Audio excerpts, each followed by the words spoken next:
Matapos ang 14 na taong pagtatago, nadakip ng isa sa mga suspect sa pagpatay sa isang retiradong sundalo. Tunghayan sa aking eksklusibong pagtutok.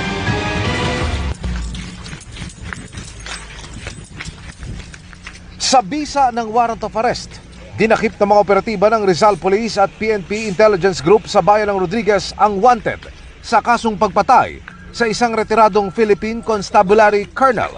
Ito pares na inisyo ng Branch 5 ng Mati, Davao Oriental.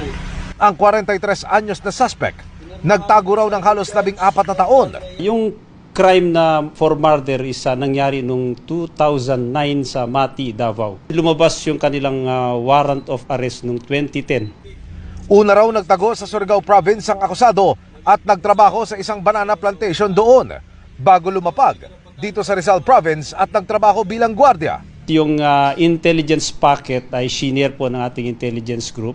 Yun nga po ang nakita dito sa investigation at paano siya nakapasok bilang security guard.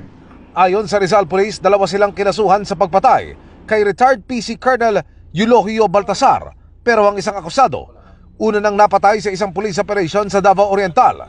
Tumangging magbigay ng pahayag ang suspect. Para sa GMA Integrated News, Emil Sumangil, nakatutok 24 oras.